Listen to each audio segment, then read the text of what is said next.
Now, for the viewers and fight fans in attendance around the world, and the millions of future subscribers across all my social media platforms, welcome to Tough Glove Boxing. I am locked in, and let's get ready to talk about it!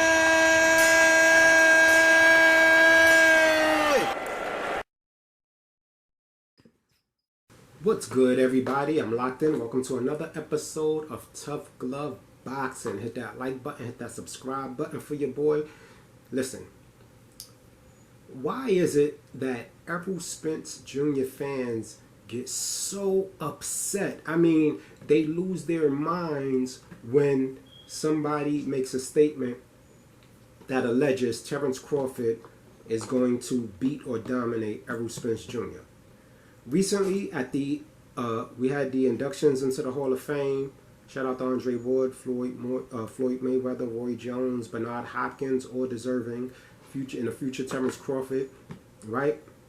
Now, during that event, a lot of the inductees were asked who would they pick to win the fight. And the OGs made it clear that they believed Terrence Crawford was going to win the fight, right? So now, people lost their minds. Errol Spence said F them all. I don't even know why he takes that so much personal. This is my thing. It's not so much that people are doubting Spence. It's just that we don't understand why Bud is receiving so much doubt. You know? Errol Spence Jr. fans, let me correct that. Errol Spence Jr. fanboys. Because, you know, a lot of Errol Spence Jr. fans are a fan of boxing, and they understand they may be leaning towards Errol Spence, but they know it's a possibility. You know, they know that Bud ain't nothing to play with. But there's a certain portion of the Errol Spence Jr. fan base, right, that I call that I've heard other channels refer to them as Errol sexuals and things like that, because they go in, they call content creators and argue with them about why Spence is going to beat Crawford. And my thing is, it's just an opinion. Just like you have your opinion about Spence, we have our opinion about Crawford, but that don't mean we're taking anything away from Spence. Whatever the details are, however you feel about who did the heavy lifting, who should get more money, none of that is any of our business. All I want to do is I want to get the fight. Now, is Errol Spence Jr. the king of the welterweight division right now? Yes, he holds 3 of the main titles. Okay, Terrence Crawford is only holding 1 of them, but he is that piece that Errol Spence needs to get into the history books. And Terrence Crawford has already accomplished this, but however, his motivation is still strong because he wants to do it twice and then 3 times with Jermell Charlo. He is chasing greatness, right? Everybody talks about how small he is and that. Let me tell you something, man. Small don't mean I'm stronger than a lot of people that weigh more than me. A lot of people. All right, just because you're smaller doesn't mean you're weaker. So what's going to happen? Just for instance, what happened if Spence is not stronger than Terrence Crawford? Has anybody ever thought about that? What if Spence is not stronger than Terrence Crawford? Just because he's a natural welterweight doesn't mean Bud didn't fill out. A lot of people say, oh, because he's coming up in weight, that automatically makes him the weaker person. I beg to differ.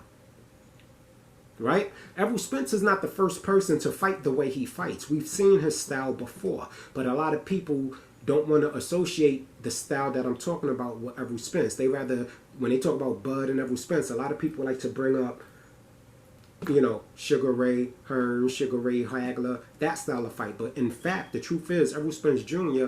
fights a lot like Felix Trinidad used to fight. He fights a lot. I see a lot when I watch Felix Trinidad older fights. I see a lot of what Errol Spence does in those fights.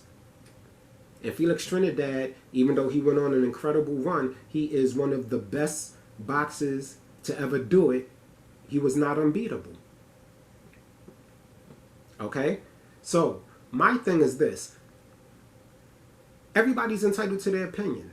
Stop taking it so hard, right? All I'm hoping is that they make Terrence the underdog. Because if they make Terrence the underdog, that means I'm going to have that much of a better Christmas if they can get this fight done by Christmas. Because I'm putting all my coins on Terrence Crawford for that fight. All right? But anyway, with that said, I'm not taking that from Errol Spence. I know he's a true dog. I know, I can't even say, at first I thought it was an uphill battle for Terrence, but I'm not so sure. I think this is a 50-50 fight, like I always said. They both can do damage to each other. And eventually, hopefully, later this year, we're going to get that undisputed king of the welterweight division, and we're going to be able to silence all the critics. But my question is this. If, I'm going to say if, okay? Even though I know what I believe in my heart, I'm going to say if Terence Crawford does pull up with the victory, are you guys going to give him his credit? I asked the same question before the Porter fight. Everybody claimed, yeah, Porter was going to give him that work, but when he dropped Porter, then everybody turned on Porter. Right? Everybody started hating on Porter. Now, Porter would have beat Bud. Y'all would have been loving Porter. Errol Spence Jr. fans would have been loving Porter. Right? But then now he's podcast Porter. So what are you going to say about Errol Spence Jr., your man, if he loses to Terence Crawford? That means the debate will finally be over. Just like this video, I'm locked in. Tough Glove Boxing. Hit that subscribe button. Hit that like button. I'm out. Peace. You ain't gotta go home, but you gotta get the hell up out of here.